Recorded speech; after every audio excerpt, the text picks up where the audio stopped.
Hello everyone, मेरा नाम तुषार भारद्वाज। आज के इस वीडियो में हम क्लास 10th की केमिस्ट्री का chapter number 4 carbon and its compound पूरा चैप्टर कवर करने वाले हैं। जितने भी इंपॉर्टेंट टॉपिक हैं इस चैप्टर में जो 2022 के सिलेबस के अकॉर्डिंग इंपॉर्टेंट हैं उन सभी को हम डिस्कस करने वाले हैं। ये जैसा कि आप सब जानते ही हैं कि सीबीएसई के अकॉर्डिंग बहुत सारे टॉपिक्स को carbon and its compound chapter number 4 जो क्लास 10 की केमिस्ट्री का चैप्टर है उसमें से हटा दिया गया है। लेकिन जो भी टॉपिक बचते हैं चैप्टर नंबर 4 में कार्बन एंड इट्स कंपाउंड, उनमें से जो इंपॉर्टेंट टॉपिक है वो सारे टॉपिक आज की हम सिंगल वीडियो में कवर करने वाले हैं। चलिए स्टार्ट करते हैं आज के इस वीडियो को इंपॉर्टेंट टॉपिक्स के साथ। यहां पर मैंने 4 टॉपिक्स को लिखा हुआ है। Number first, what is carbon. सबसे पहले हम लेते हैं कि कार्बन होता क्या है। देखिए फर्स्ट टॉपिक हमारा चल रहा है ये व्हाट इज कार्बन। तो कार्बन की सबसे पहले तो आपको एटॉमिक नंबर के बारे में मालूम होना चाहिए। कार्बन का एटॉमिक नंबर होता है 6, ठीक है। कन्फिग्यूरेशन, इलेक्ट्रॉनिक कन्फिग्यूरेशन होती है 2,4, ठीक है। ये आप शेल्स का जो पैटर्न है, वैलेंसी कैसे निकाली जाती है, इस पर भी वीडियो हमने बनाई थी, आपने उसको देखा भी होगा। अदरवाइज डिस्क्रिप्शन बॉक्स में उसका लिंक डाल दूंगा, आप उसको देख सकते हैं। तो 2,4 ये इसकी इलेक्ट्रॉनिक कन्फिग्यूरेशन है। अगर हम वैलेंस इलेक्ट्रॉन की बात करते हैं तो यहां पर वैसे तो आउटर मोस्ट शेल में 4 आ रहे हैं तो हमें 4 लिखना होता है, लेकिन इसकी जब आप वैलेंसी फाइंड करते हैं ना तो वैलेंसी में +4 और -4 ये दोनों चीजें दी जाती हैं। पर ऐसा क्यों भाई, दो वैलेंस थोड़े ना, वो इसीलिए क्योंकि हम वैलेंसी के लिए तरीका क्या यूज करते थे कि भाई अगर वैलेंस इलेक्ट्रॉन 4 से ज्यादा है तो वो इलेक्ट्रॉन का गेन करता है, और अगर 4 से कम है तो इलेक्ट्रॉन का लॉस करता है, ठीक है। तो ये एक बेसिक सा पैटर्न होता है वैलेंसी को फाइंड करने का। लेकिन अगर 4 आ जाता है तो वहां पे शेयरिंग होती है, ठीक है। तो याद रखिएगा कि क्या होती है, शेयरिंग होती है। तो कार्बन शेयरिंग वाले पैटर्न को ही फॉलो करता है। तो कार्बन की जब हम वैलेंसी की बात करते हैं तो वहां +4 -4 दोनों की पॉसिबिलिटी होती है। तो ये तो बात हुई कि भाई कार्बन है क्या। लेकिन अब जो दूसरा टॉपिक है यहां पर, पोजीशन ऑफ कार्बन। कार्बन की पोजीशन क्या है पीरियोडिक टेबल में, इसको रब कर देते हैं।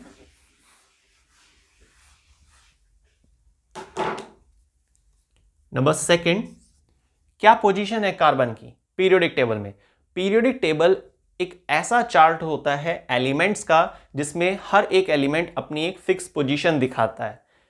पीरियोडिक टेबल को लेकर भी बहुत सारे साइंटिस्ट थे, जैसे कुछ important scientist Dobereiner, next Newland, next Mendeleev, Dmitri Mendeleev, जो काफ़ी अच्छे साइंटिस्ट जिन्होंने प्रेडिक्शन भी करके बताया। एक ऐसा साइंटिस्ट जिन्होंने प्रेडिक्शन भी किया और वो सही भी निकला। और लास्ट जो हमारे पास साइंटिस्ट वो है हेनरी मोजले, जिन्होंने एटॉमिक नंबर के बेसिस पर एलिमेंट्स को क्लासिफाई भी किया, ठीक है। तो पीरियोडिक टेबल में करीब 118 एलिमेंट, गूगल अप करते हैं तो उसमें और भी ज्यादा आपको एलिमेंट्स का नंबर मिल सकता है, पर बाकी जनरली जो कहा जाता है 115 एलिमेंट या फिर 118 एलिमेंट पीरियोडिक टेबल में अरेंज होते हैं। और ये सारे एलिमेंट याद रखिएगा 7 पीरियड्स और 18 ग्रुप्स में क्लासिफाई हैं, ठीक है।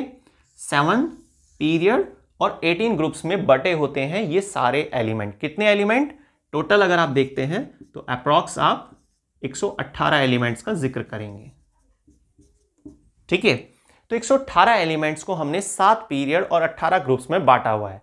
लेकिन अब आप सोच रहे होंगे भाई टॉपिक तो चल रहा है पोजीशन ऑफ कार्बन। देखिए टॉपिक को एग्जैक्ट स्टार्ट ना करके उसका थोड़ा सा बेसिक भी मालूम होना चाहिए, है ना, तभी हम उसको थोड़ा अच्छे तरीके से क्लियर कर सकते हैं, ठीक। और जो आगे तक फिर आपके याद भी रहेगा और काम भी आएगा। तो अब बात करते हैं पोजीशन क्या है। तो कौन से पीरियड कौन से ग्रुप में एग्जिस्ट करता है कार्बन। हालांकि इस टॉपिक पर भी वीडियो हमने बनाई थी, आप सबके सपोर्ट से काफी अच्छी चल भी रही। एक शॉर्ट वीडियो है कि कैसे हम ग्रुप और पीरियड का पता लगाते हैं किसी एलिमेंट के लिए। डिस्क्रिप्शन बॉक्स में आपको उसका भी लिंक मिलेगा, आप देखिएगा एक बार अगर आपने नहीं देखी है तो। चलिए मैं आपको रिवाइज कराता हूं एक बार। जैसे कार्बन का एटॉमिक नंबर 6, इलेक्ट्रॉनिक कन्फिग्यूरेशन 2 और 4। तो इस इलेक्ट्रॉनिक कन्फिग्यूरेशन के आधार पर हम पता कर सकते हैं कि कार्बन कौन से पीरियड में आता है और कौन से ग्रुप में आता है। ध्यान से सुनिएगा, 2 शेल का यहां पर इस्तेमाल हो रहा है ना, K और L। तो 2 शेल का इस्तेमाल हो रहा है, इसका मतलब क्या हुआ कि कार्बन सेकंड पीरियड में आता है। ठीक है। तो नंबर ऑफ शेल के आधार पर हम पीरियड का पता करते हैं। तो कार्बन कौन से पीरियड में आता है? सेकेंड पीरियड में, ठीक है, याद रखना है। अब किसकी बात चल रही है? कार्बन की बात चल रही है, ये भी बात ध्यान रखना। वैसे तो पूरा चैप्टर का जो नाम है उसी में लिखा हुआ है कार्बन, ठीक है, पर कार्बन का एटॉमिक नंबर 6 होता है, कन्फिगरेशन 2 और 4 होती है, 2,4 लिखते हैं उसको। तो सेकेंड पीरियड में आता है। कैसे पता चला? शेल्स को देखकर कि कितनी शेल है, नंबर क्या है शेल का। दूसरी बात, जब आप पता करते हैं ग्रुप का तो आपको देखना है वैलेंस इलेक्ट्रॉन। तो आउटर मोस्ट शेल में जो इलेक्ट्रॉन एग्जिस्ट करते हैं उसको हम क्या बोलते हैं? Valence electron. तो वैलेंस इलेक्ट्रॉन अगर 2 है तो सेकंड का मेंबर, अगर एक आ रहा है वैलेंस इलेक्ट्रॉन तो फर्स्ट का मेंबर। लेकिन अगर 3 आ जाए, है ना, या 3 से लेकर 12 तक की रेंज में कोई भी वैलेंस इलेक्ट्रॉन आ जाए, हालांकि 12 तो पॉसिबल ही नहीं है, वो आप समझते भी हैं इस चीज को, ठीक है, जिसको वैलेंसी आती है वो समझ गया होगा। आप एक बार चेक करके देखिए कि क्या वैलेंस इलेक्ट्रॉन 12 हो सकते हैं, ठीक है, और कमेंट करके बताइएगा कि पॉसिबल है या पॉसिबल नहीं है। तो अगर किसी एलिमेंट की कन्फिगरेशन के दौरान लास्ट में 3 आता है या 4 आता है या 5 आता है या 6 या 7 या 8 या 9, 10, 11, 12 तक की रेंज में, ठीक है, तो किसी भी एलिमेंट की कन्फिगरेशन करने के दौरान अगर लास्ट में 3 आता है तो उसमें +10 करना होता है। +10 करने के बाद कितना आंसर आएगा? 13। तो इसका मतलब वो एलिमेंट, जिस एलिमेंट की कन्फिगरेशन को करने के दौरान लास्ट में 3 आ रहा था, वो 13 ग्रुप का सदस्य है, ठीक है। अब कार्बन पे रूल अप्लाई करके देखते हैं।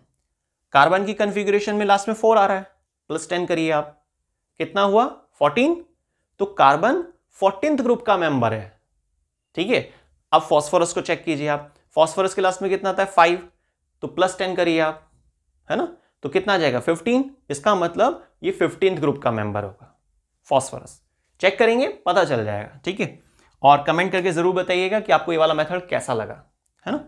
तो सेकंड पीरियड का मेंबर है, बात क्लियर हुई। और कौन से ग्रुप का सदस्य है ये? 14th ग्रुप का, ठीक है। तो ये चीज तो हमें क्लियर हो गई भी, पोजीशन क्या है।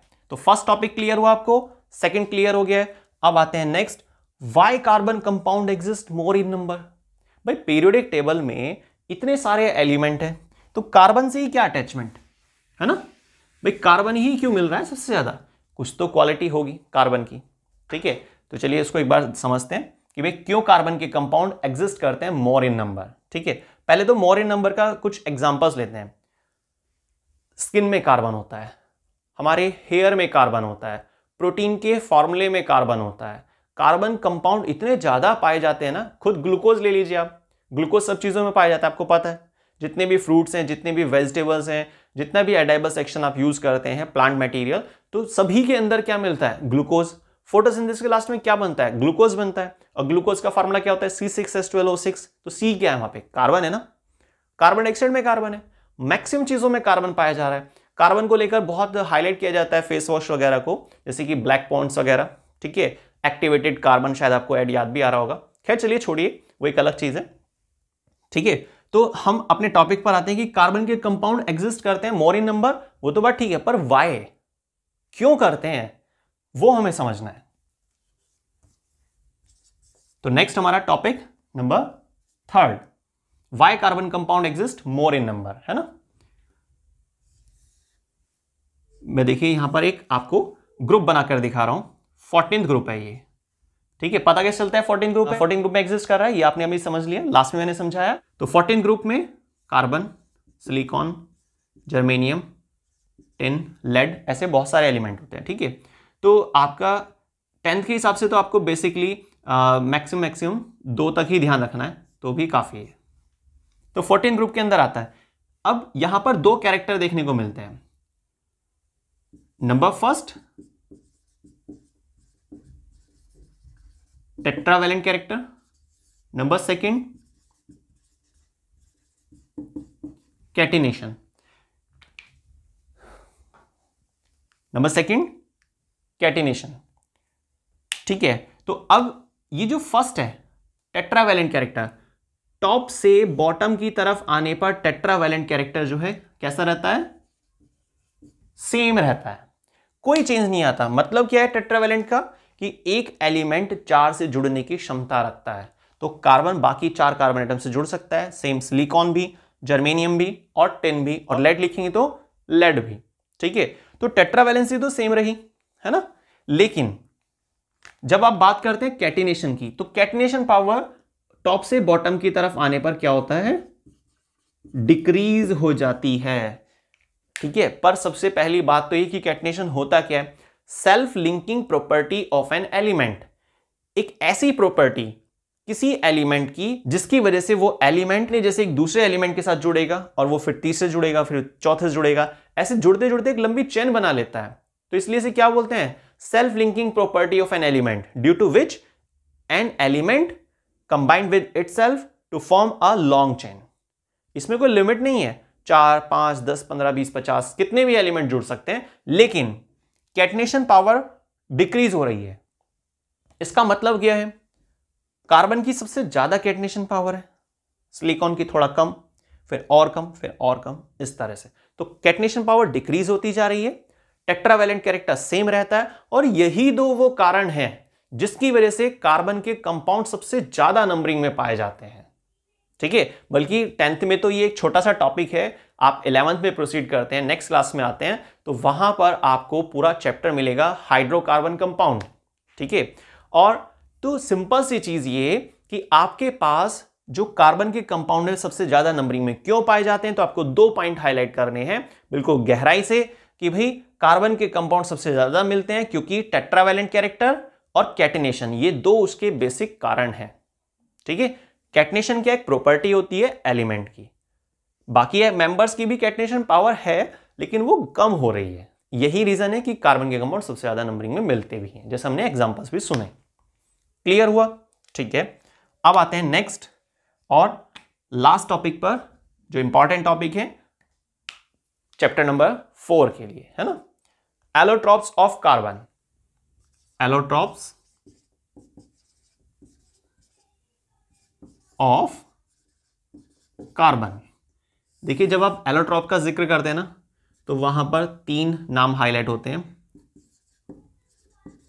डायमंड, ग्रेफाइट,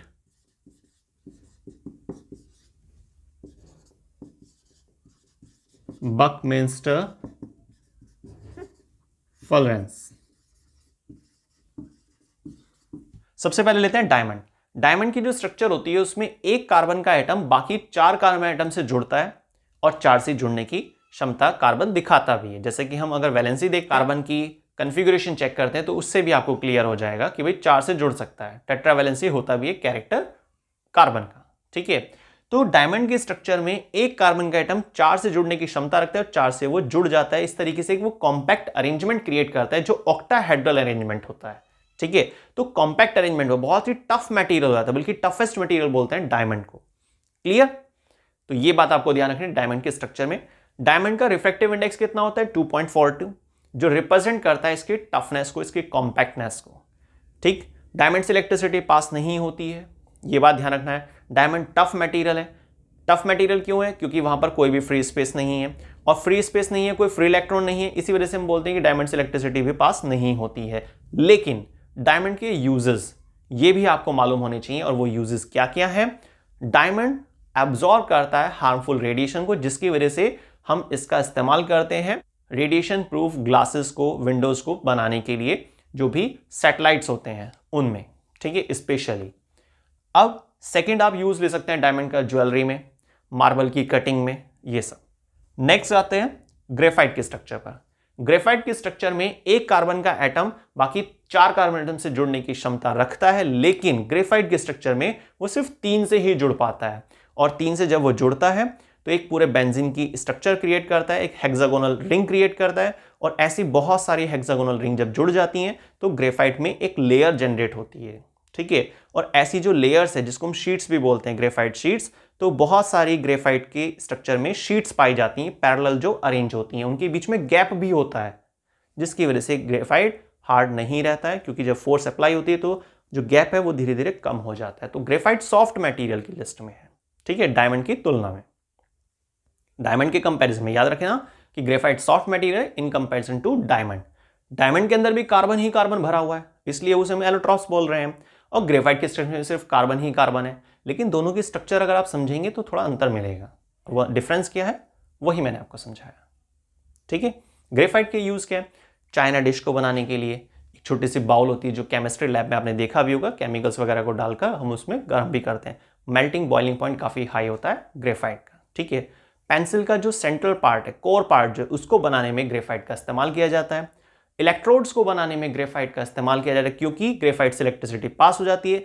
अगर कोई आपसे क्वेश्चन करता है कि भाई ग्रेफाइट से इलेक्ट्रिसिटी पास क्यों हो रही है, डायमंड से तो पास नहीं हो रही है, तो उसके लिए आप रीजन क्या बताएंगे कि भाई सिंपल सा आंसर है फ्री इलेक्ट्रॉन्स। फ्री इलेक्ट्रॉन जिसमें होंगे तो इलेक्ट्रिसिटी पास होगी, और अगर फ्री इलेक्ट्रॉन नहीं होंगे तो इलेक्ट्रिसिटी पास होने का कोई भी, ट्रैवल होने का कोई ऑप्शन नहीं होता है, ठीक है। तो ग्रेफाइट के स्ट्रक्चर में तो एक इलेक्ट्रॉन फ्री रहता ही है, जबकि डायमंड में फ्री नहीं होता है, ठीक। क्लियर हो गई बात? तो ग्रेफाइट की प्रॉपर्टीज भी आपको समझ में आई, यूजेस आपको पता चले कि भाई कहाँ कहाँ हम इसका इस्तेमाल कर रहे हैं। स्पोर्ट्स इक्विपमेंट बनाने के लिए भी हम ग्रेफाइट का इस्तेमाल करते हैं, बट डायरेक्ट नहीं यूज करते। ग्रेफाइट का एक डेरिवेटिव ग्राफीन, उसका इस्तेमाल करते हैं, जो स्टील से 100 गुना टफ होता है और स्टील से करीब 10 गुना हल्का भी होता है, ठीक है। तो ये उसकी कुछ प्रॉपर्टी है। तो ये कुछ यूजेस थे, इंपॉर्टेंट यूजेस ग्रेफाइट के और डायमंड के। अब आते हैं लास्ट स्ट्रक्चर, बकमिंस्टर फुलरेंस। ये रिसेंटली प्रिपेयर किया हुआ एक एलोट्रॉप है जिसको SW क्रोटो स्मेली कुछ साइंटिस्ट ने मिलकर तैयार किया, ठीक है। अब ये जो बकमिंस्टर फुलरेंस है, इसमें 60 कार्बन का एक अरेंजमेंट होता है, कॉम्पैक्ट अरेंजमेंट होता है, जिसको फुटबॉल लाइक स्ट्रक्चर भी कहा जाता है, जिसका इस्तेमाल किया जाता है फोटोकेमिकल रिफाइनिंग में। फोटोकेमिकल जो इंडस्ट्रीज होती हैं जिसमें फोटोकेमिकल रिएक्शंस का इस्तेमाल किया जा रहा है, ठीक है। फ्रिक्शन को बहुत ज़्यादा रिड्यूस करना होता है, तब भी इस्तेमाल किया जाता है बकमिंस्टर फुलरेंस का। तो आज की वीडियो में हमने क्लास 10th की केमिस्ट्री का जो चैप्टर नंबर 4 है, जिसमें से काफ़ी सारा सिलेबस रिड्यूस कर दिया गया, हटा दिया गया है, लेकिन जो बचता है मटेरियल उसमें से जो भी इंपॉर्टेंट टॉपिक्स हैं वो सभी हमने कवर कर लिए हैं, ठीक है। तो आई होप आपको सारे टॉपिक्स अच्छे से भी हो चुके होंगे और सिंगल टॉपिक्स पर भी वीडियोस हमारी जा चुकी हैं। तो आज के वीडियो में बस इतना ही, मिलते हैं नेक्स्ट वीडियो में साइंस के एक नए टॉपिक के साथ। जुड़े रहिए साइंस वर्ड चैनल पर, और सब्सक्राइब नहीं किया है तो प्लीज सब्सक्राइब भी कीजिए, लाइक शेयर कमेंट कीजिए और मैक्सिमम शेयर कीजिए। तो मिलते हैं नेक्स्ट वीडियो में, धन्यवाद।